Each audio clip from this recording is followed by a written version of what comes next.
Yesterday, the video that I made, I had mentioned about all of the things that I did to overcome anxiety or try to overcome anxiety. Um, when the entire time it was me all along. I actually am writing a book um, about many things, but about this journey is part of it. So I've had notes and visits with ex-therapists. So actually, like 3 months ago, one of my therapists that I had in another city that we lived in, we don't live there anymore. I actually was picking up my records. I've gotten all my records from all of my therapists, except one because I only worked with her for a hot second. Because I wanted to know all of the diagnoses that I had been given. I wanted to know notes. And it's actually really interesting to see how, like, it was so bad. It was so bad. Life was a struggle. Every day was a struggle. From the very beginning, I needed answers and I needed ways to cope and I needed treatment. So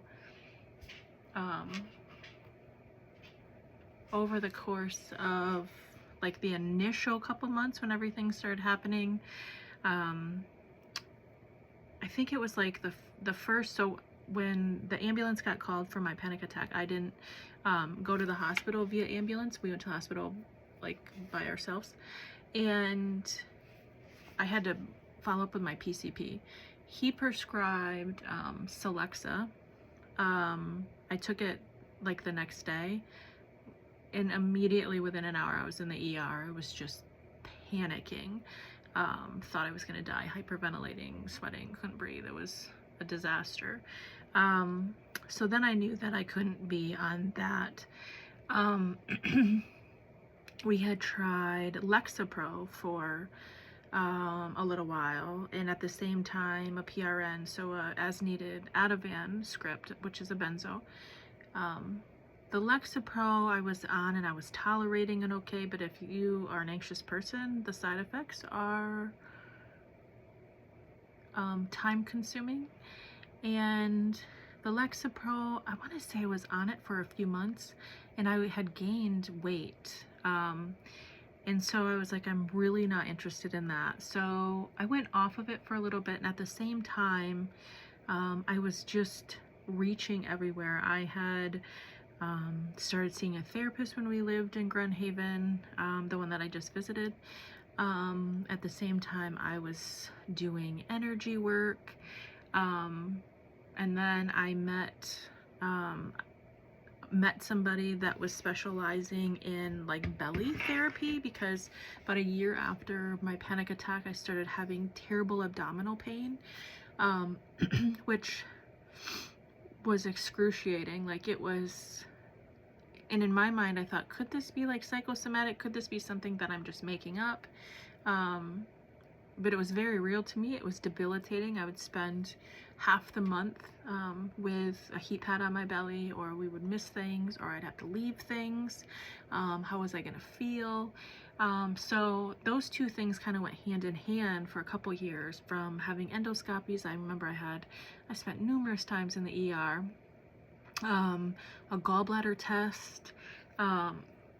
I also did, I think it was 2017, I started going to the Bourne Clinic, which is a homeopathic facility. They don't take insurance, so it's like super expensive. And I was doing acupuncture there as well. There was literally like 5 or 6 things at a time that I was doing because I wasn't feeling better. So it was like, I need to fucking feel better. Like, I can't focus at my job. I can't do anything. Like, it was just a disaster. It was just a disaster. The Bourne Clinic, I had done all these tests. I Another thing that I wanted to do is I have been heavier since I had my kids, and a goal was to lose some weight. So at the Born Clinic, they had diagnosed me with candida, and they were like, this is what's causing the belly pain. And so I had to go on like sugar-free, wheat-free, gluten-free, soy-free, corn-free. It was like this huge diet to get rid of candida, which is a overgrowth of yeast in my belly, which I haven't been on like a crap ton of antibiotics. Usually there's like it goes in conjunction with like a lot of yeast infections. I didn't have that. I think I had one in my life. So I started this diet, and within like 5 months I had lost like 50 pounds. Then there was an incident. There was an incident that I'll explain another time, because there's a big story with that. But there was just one incident that happened, and I was like, fuck this, I'm not doing this. And I just started eating again, and it was bad. It was like downhill spiral. But the acupressure, the acupuncture, I did Reiki work. I did the energy work that I worked with 2 different people, because like the one wasn't helping, so like I need to go someplace else. I did tapping, like where you tap different parts of your body. At the beginning of all of it, I did it's called REM work, and basically it's like recognizing certain memories and then like reformatting them. There was also like a focus on my belly pain, and so we would put like a shape or a color to it. I've never even heard of this therapy as a therapist. There was some very close to me that was like doing trainings for it, and so she was helping me through. Over the course of time, like basically the medications that I was on, like the Lexapro I went off of, and then I think I went on Wellbutrin for just a little bit. That didn't work at all. I was getting headaches, and I'm a migraine sufferer, so like that wasn't interested in that. I never went to a psychiatrist, which was really weird. I got medications for my PCP. I didn't go to a psychiatrist till 2022, and I'll share that story in a different video about detox. But I did all these homeopathic things. I would keep crystals in my bra, thinking that was gonna fucking fix me. I feng shuied my house. One of the energy therapists that I work with, like, she's the nicest person. She was so sweet. We had done like a cleanse of some sort, and I couldn't even make it to like day 2 or 3. It was just, I was miserable. I wasn't able to work. I still had small kids. Like, it was miserable. And we had done some other type of like energy type stuff, and she had mentioned feng shui, so we like feng shui, like putting my room in a different way is that gonna fucking cure my anxiety. It was so stupid. I don't know how many podcasts I listened to, books I read. I would call myself an expert at anxiety at this point, which is, as a licensed therapist, I actually specialize in cognitive behavioral therapy, which when I worked in the prison system, we use it all the time. But when you're the one dealing with it, like, you can't help yourself. Like, you know what you have to do. So when I mentioned the other time, I'm like 95% cured of my anxiety disorders. Yes, I haven't been diagnosed with an anxiety disorder, I think, since 2022. But I still deal with the emetophobia, which I don't know where that came from. It's a good time. I'm doing some classes right now and some trainings for that. I'll explain that in another video too. I don't know where it came about. It's really frustrating though, because I know exactly what I have to do. Exposure is part of it, right? I used to listen to podcasts on my way to class, on my way home from class, basically anywhere that I went. There was a gentleman that helped me, actually called me. His podcast is really big now, so this was before he got super fancy. There was a book that I read by Claire Weeks, Hope and Help for Your Nerves. I'll have to add some things on my page to help. That was, I don't know how many times I read that book, and I think that was the start of the change, understanding that I had total control over this. there was nothing anybody was going to do. My husband is the most patient man and the most understanding man, and he would, like, there was times where like he'd have to leave work or he'd be fishing. I think he came home from fishing a few times. Like, life just seemed like a struggle for me, and no questions asked, he would come home. And at this point I see like the enable aspect of that, but when like I was in the like nitty gritty of it, I needed that support. After some things had happened, like with treatment, and I had to go to detox to get off of medication. That's another story for another day. I remember, like, we have conversations about it now because I was not in a good place.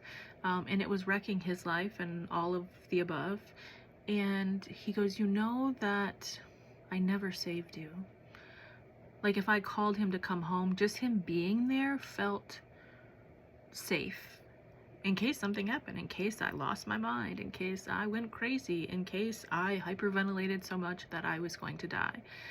And there's so many times, like, he would come home and I don't even think I would necessarily see him. It's not like I would sit with him and he would protect me. It was literally just knowing that he was there in case something happened. But I still did it all. Like, he didn't wave a magic wand and like, you're fixed. Like, it was all me. It was all me. No, there was support. Obviously, if he was a dick and wasn't supportive, it would probably be more difficult, so that was helpful. But he, I mean, I can't even think about the amount of money that I've spent over years of treatment and therapy. And I was just looking, I've had I had 5 therapists over the course of like the 7 years.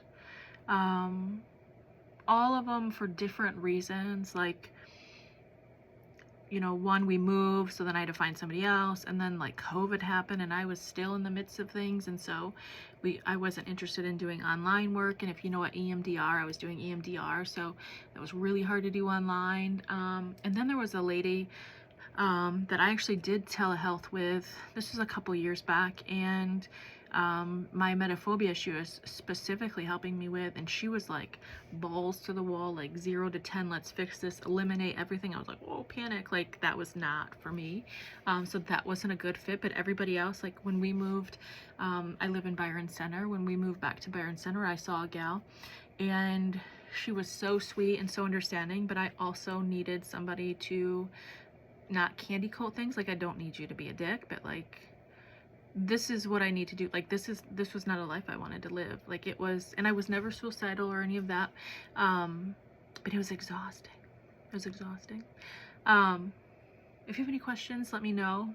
I was just reading, because I have all these notes for my book. I used to also, I would carry these, they were like, I should find them. I think I got them from Amazon, but they reminded me, like when I was pregnant, I took these lozenges. Like, they were like that, but they were for anxiety. They had like ginger in them, but then there was something else. They tasted terrible, but it was like, oh, if I eat like a shit ton of these, maybe my anxiety will go away. I did these tinctures too. So like, there was one called Rescue Remedy, I remember. So you put drops under your tongue, and it never worked. None of it ever worked.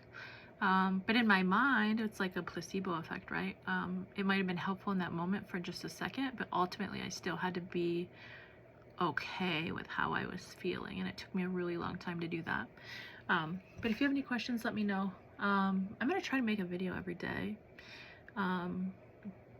Whatever it's regarding, we can talk about my job, my previous job, my side job. If you can see behind me, I have an eBay store I started a couple years ago, so I do that on the side.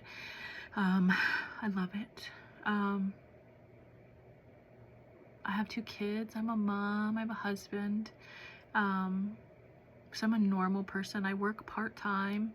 I have 2 classes this semester. Usually I was having about 7, and I've pivoted my life in the last year.